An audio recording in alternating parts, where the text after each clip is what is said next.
Okay. तो पिछले video में हमने देखा था कि क्लाउड स्टोरेज होता क्या है। और आज हम देखेंगे कि क्लाउड स्टोरेज में डेटा रखने के कौन-कौन से क्लासेस हैं। मतलब प्राइमरली बात करें तो 4 प्राइमरी स्टोरेज क्लासेस हैं। ये कॉस्ट और एक्सेस पर डिपेंड करती है। सबसे पहला हमारा है स्टैंडर्ड स्टोरेज। अगर हम अपने लाइव एग्जांपल में डेली डेली एग्जांपल में बताएँ तो ये आपके घर की वो तिजोरी की तरह है जिसे आप दिन में 10 बार खोलते हैं और बंद करते हैं। तो ये हॉट डेटा के लिए बेस्ट होता है। हॉट डेटा मतलब वो डेटा जिसे आप बहुत फ्रीक्वेंटली बार-बार एक्सेस करते हैं या उस डेटा के लिए जो बहुत कम टाइम के लिए स्टोर किया गया है। जो दूसरा हमारा है वो है नियर लाइन स्टोरेज। अगर इसका डेली एग्जांपल की बात करें तो ये आपका वो सूटकेस की तरह है जिसे आप महीने में 1 बार निकालते हैं। ये इनफ्रीक्वेंटली एक्सेस डेटा के लिए यूज़फुल होता है। वो डेटा जिसे आप एवरेज पर महीने में 1 बार निकालते हैं या उससे भी कम निकालते हैं। जैसे डेटा बैकअप्स हो गया या फिर पुराना लॉन्ग टर्म मल्टीमीडिया कंटेंट हो गया। तो ये आता है हमारा, अगर इस टाइप के कंटेंट है तो नियर लाइन स्टोरेज हम स्टोर कर सकते हैं। तीसरा हमारा है कोल्ड लाइन स्टोरेज।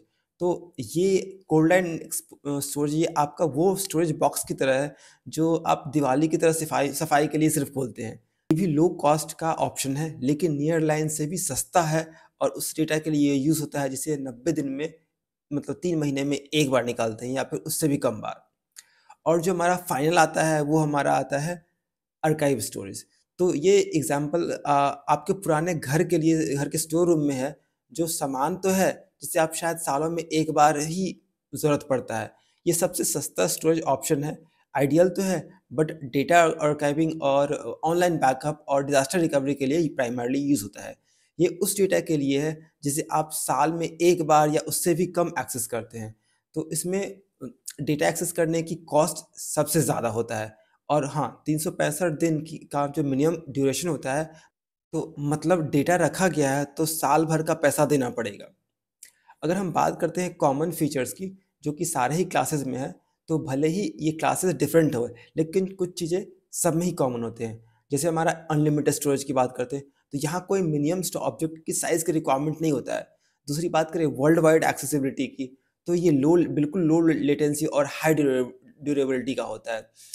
और क्योंकि ये इसका जो स्टोर होता है अक्रॉस द रीजन होता है, तो ऐसा नहीं कि आप यूएस में स्टोर करेंगे तो मतलब अगेन डिपेंड करता है कि आप कौन से लोकेशन के लिए जा रहे हैं। तो अगर हम आप यूएस में इसमें रीजन होता है आप या ग्लोबल होता है तो वो सारा ऑप्शन सेलेक्ट करते हैं। बट अभी के लिए इतना समझते हैं कि वर्ल्ड वाइड एक्सेसिबल और हाई ड्यूरेबल होता है। और जो तीसरा हमारा है वो हमारा यूनिफ़ॉर्म एक्सपीरियंस। अगर यूनिफ़ॉर्म एक्सपीरियंस की बात करें तो सिक्योरिटी टूल्स और एपीआई सबके लिए काफ़ी सेम होता है।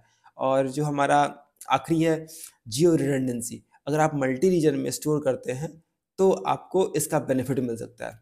और इसमें एक और ऑप्शन होता है वो है ऑटो क्लास। तो क्लाउड स्टोरेज में एक ऐसे मतलब ऑटोमैटिक मैनेजर है, ये आपके हर ऑब्जेक्ट के एक्सेस पैटर्न को खुद एनालाइज़ करके उस हिसाब से उस क्लास में मूव कर देता है। अगर कोई डेटा एक्सेस नहीं हो रहा है तो उसको ऑटो क्लास उसे अपने आप कोल्डर स्टोरेज में जैसे नियर लाइन या फिर कोल्ड लाइन में मूव कर देगा, ताकि आपका स्टोरेज कॉस्ट कम से कम हो जाए। और जैसे ही आप उस डेटा को दोबारा एक्सेस करते हैं, वो उसे वापस स्टैंडर्ड स्टोरेज में मूव कर देगा, ताकि आपको बेस्ट परफॉर्मेंस मिले। तो ये आपकी कॉस्ट सेविंग को ऑटोमेट कर देता है इस तरह से। और प्राइसिंग की बात करें तो क्लाउड स्टोरेज की कोई मिनिमम प्राइसिंग नहीं होती है, आप सिर्फ उतना ही पे करते हैं जितना आप यूज़ करते हैं। अगर आप सिक्योरिटी की बात करते हैं तो ये बहुत इंपॉर्टेंट है, आपका डेटा हमेशा सर्वर साइड पर एन्क्रिप्टेड रहता है। डिस्क पर लिखने से पहले इसे कोई एडिशनल चार्ज नहीं देना पड़ता है। और हाँ, जब डेटा ट्रैवल करता है तो आपके पास डिवाइस से गूगल तक का बाय डिफ़ॉल्ट एचटीटीपी टीएलएस से एन्क्रिप्टेड रहता है। डेटा क्लाउड स्टोरेज में लाने के लिए काफ़ी सारे तरीके हैं। आप किसी भी तरीके से स्टोरेज क्लास को सही स्टोरेज क्लास चुन सकते हैं और डेटा को लाने के कई तरीके हैं।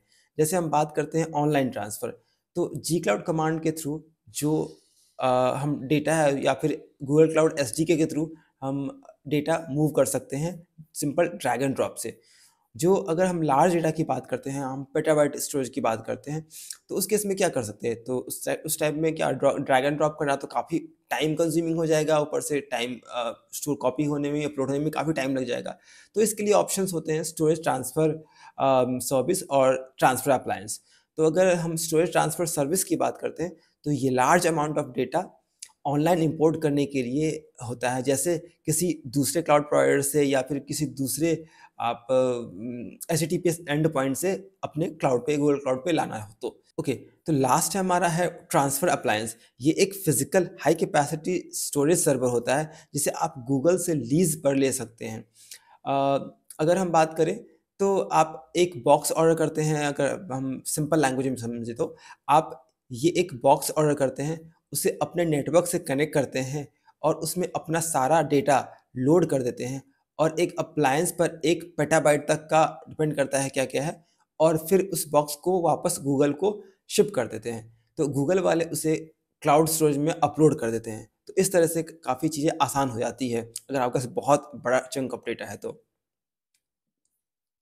अब बात करते हैं इंटीग्रेशन। तो इंटीग्रेशन में क्लाउड स्टोरेज दूसरे गूगल प्रोडक्ट से बहुत अच्छे से जुड़ा हुआ है, मतलब काफ़ी अच्छे से इंटीग्रेटेड है।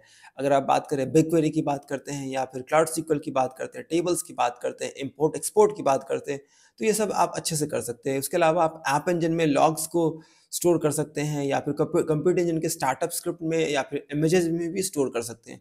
तो इंटीग्रेशन काफ़ी ज़बरदस्त तरीके से हुआ पड़ा है गूगल के प्रोडक्ट के साथ। अब आते हैं आज के क्वेश्चन पे। तो क्वेश्चन ये है कि मान के चलिए क्वेश्चन ये है कि a company needs private high performance connectivity to Google Cloud, but their internet connection is unreliable. They are not willing to install और manage their own equipment in a Google point presence. What is their recommended connectivity option? ये 4 option है, आप comment करके बताएँगे इसका option क्या है? अगर आपने पिछला वीडियो देखा होगा तो आपको पता लग गया होगा। बाकी मिलते हैं अगले वीडियो में अगले स्टोरेज ऑप्शंस के साथ। अभी के लिए thank you so much for watching. Bye bye, जय हिंद।